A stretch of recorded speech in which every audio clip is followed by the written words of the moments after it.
Folks, I hope you are all doing well. Yesterday, I was asked a very interesting question that really got me thinking, and I wanted to share the answer with all of you. The question was, which coaches are you influenced by? So I'm going to share with you here what my answer is. And by the way, if you would have asked me this question a couple of years ago, I would have had a list of people. But as I evolve, and more importantly, as the human experience evolves, so do my answers. Today, for coaches who influence me, the answer is none. But hear me out for why. And it's not that I don't believe there are amazing, influential coaches in the industry. And it also doesn't mean that I don't have coaches or think they are extremely necessary for our growth. And I'm also going to tell you 3 people who do influence me because I'm not going to leave you hanging. Okay, so the first of 2 reasons for why is, first of all, I'm not easily influenced in general. I take pride in being an original thinker, being different, setting myself apart from other people, and having unique methods, which means that very few people in general influence me. And I also believe that this is the goal, to eventually get to a point where we believe in ourselves so much, that we believe in what we are doing so much, that we align with our higher selves and our higher power so much, that we do not need any form of outside reassurance or assistance or dependency recognition. And I think that this is a truly beautiful place to live. Now, I will say that at the beginning of my personal development journey and as a new coach, there are plenty of people who are great influences. But eventually, you get to a point where you've learned everything you can learn from other people and you need to start thinking for yourself if we really want to take things to the next level. And that is if you are influenced by the right people. The best people and the best coaches encourage and empower people to think for themselves. And to be completely honest and authentic with my answer, in my personal opinion, I don't think that there is a whole lot of original thinking happening in the coaching industry today. And I think eventually you will learn this as well. I think you learn that most people are saying the same things and they are reiterating the same ideas. And what I learned, and I think what is extremely important when we learn this, is that we take action on it by stepping off of the wheel and understand that the learning moving forward needs to come from within. If you do this, you will step into your own power, carve your own lane, and come up with new ideas, concepts, programs, and things that can change today's world. Otherwise, we can't evolve. We need original thinkers, especially as we enter this new world and new earth that we are currently experiencing. If everyone is just sharing the same ideas, we aren't going to grow. We need some people to take action into thinking for themselves and creating new ideas. And by the way, if you take this path, you will be met with resistance because new ideas often bring resistance. But this means you are on the right path. Now, for those who don't take action at this very important time, which is common, by the way, because people get addicted to learning, and this does happen to many coaches as well, they end up following programs that tell them how to coach rather than align with their own authentic methods. And this really is an approach that goes against what I coach on, and I believe that everyone should be coaching on or coaching people on, which essentially is how to align with our authentic selves and step into our full potential. So that's my first reason. My second reason is when I'm asked this question, when it comes to people who influence me, I can only speak, or I prefer to only speak on coaches whose services I'm familiar with, meaning I've personally used them, or I haven't, but at least I know their methods, what they do, who they work with, and how they specifically help the people that they work with. So I'm not saying that there are no coaches that would influence me. I'm certain there are likely hundreds of them. I just don't know them, but I do know they are out there.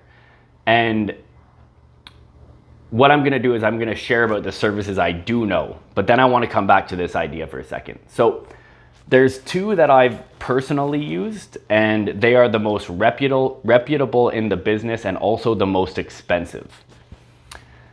Not that I've been coached by them personally, but by their organization, which, as we learn, is a common approach for the most well-known and popular coaches. Unfortunately, once they get too busy, they create a program and then they run people through it to coach with those same methods. Essentially, they streamline the thing that originally made them successful. But there's a problem with this approach, and I learned this not once, but twice. And as for the individual coaches who coached me, they were great. So I have nothing to say about them, but it was the system that overall made the overall experience. It was the system that made the overall experience a fail, in my opinion. And which was that I couldn't help but notice that the coaches coaching me were also running on a system that consisted of multiple daily back-to-back calls. And with coaching being such high energy, such a massive expenditure, especially if you are really going for it, you can imagine how quickly you will get exhausted. I remember, for example, teaching English in Taiwan, the max you could work was 20 hours per week because it was extremely tiring. And the same idea as having limits for how long you can work at Disney World. Another great example is I see this right now in Costa Rica. People are being totally overworked, working literally every single day, and I see first-handedly the devastating effects that this is having on the businesses, because literally every person in that business is burnt out and no one is happy. So the problem with this approach in coaching, aside from just not feeling like I'm getting a personalized service or even a real relationship out of the deal, but rather just the next call to get through, it doesn't align with my way of life or how I believe we should be living, nor working. And while some can, I personally cannot get coached by someone who doesn't share the same values as I do for my idea of the ideal life design, especially when it comes to what I'm trying to accomplish in my own personal life, which is that my goal is not to overwork myself, nor to take on too much where I become a disservice to my clients. My perfect number is 5 to 7 clients at a time. That's what I've learned over the past few years.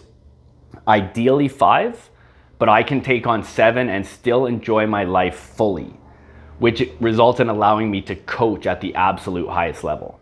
I have to enjoy my life in order to fully show up for my clients. Otherwise, I need to stop and I need to take care of myself. And I've actually done this in the past, and clients were it was a very interesting and positive response that I got from my clients, because it just really showed how aligned I am with what I share for other people. And with these coaches that I was coached by, after experiencing this twice, I will never again work with a coach in this type of situation.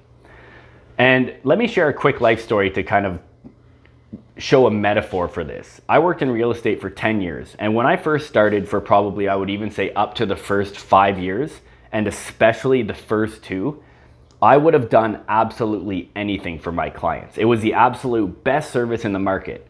Unfortunately, when you are new, people want experienced professionals, and rightfully so.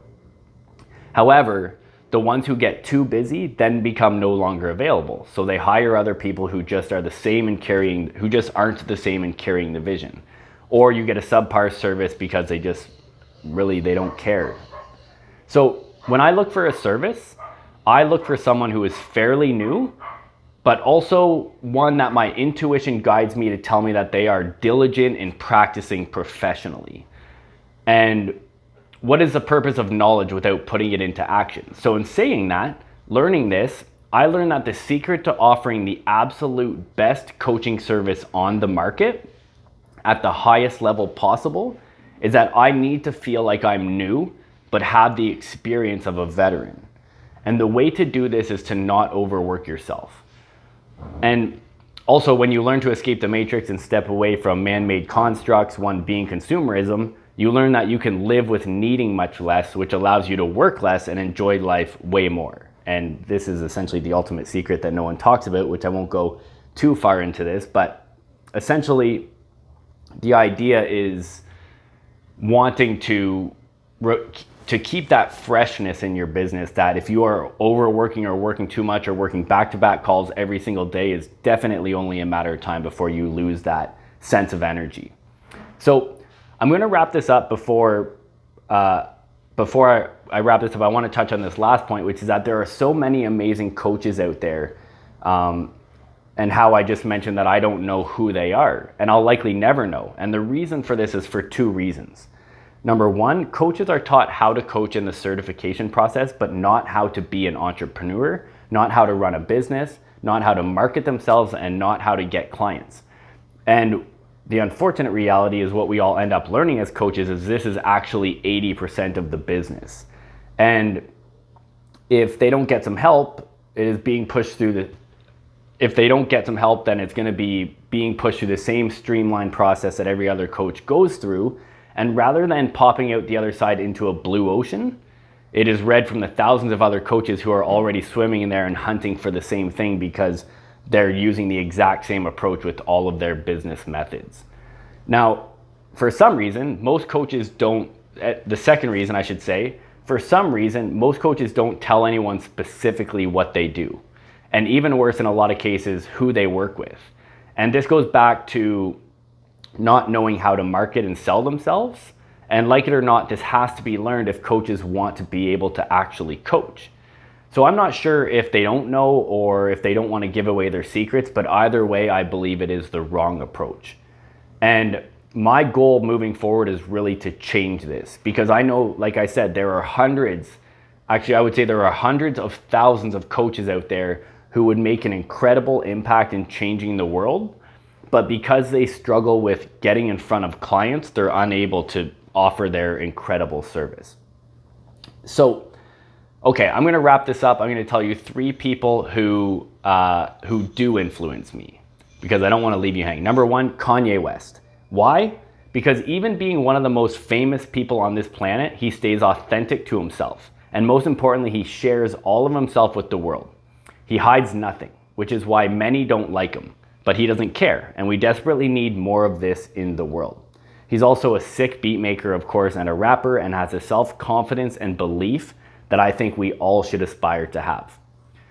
Some call him conceited, but that is due to conditioning that has programmed us to feel that we are less than we are, and so we live below our full potential, and it just essentially makes us good workers for the economy.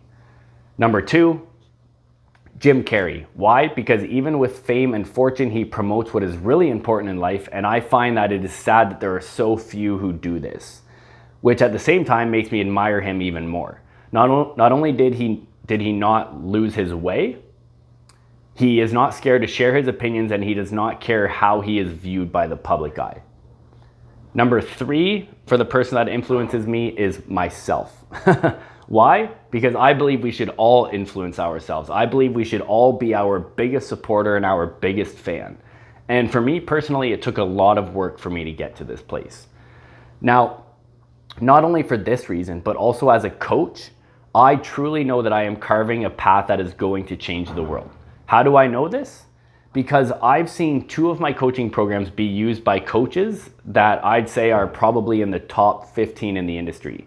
I've also seen multiple concepts stolen and turned into digital products without me being given any credit for.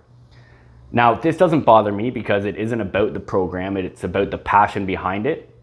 I think for someone to truly deliver these services that I'm creating and sharing, it's not about just having the program, it's about the passion behind it that really allows it to be carried forward and presented in the way that it's supposed to be. And the second reason is that for me, it's not about who is making the impact. It is the fact that these ideas and programs and concepts are actually making a massive impact in changing the world. And lastly, that it gives me the ultimate level of confidence that I know that there are people who are out there who have these incredible followings who are just choosing to use my work. So when these types of things happen to us, does it mean that I'm going to keep what I do a secret? Absolutely not, because I need my people to know where I am for when they need me. And more importantly, like I said, making an impact is more important to me than who makes the impact. I also trust the universe and that timing is everything, and that persistence is the key to success. It is a big mountain to climb, but that is what makes the view so damn beautiful.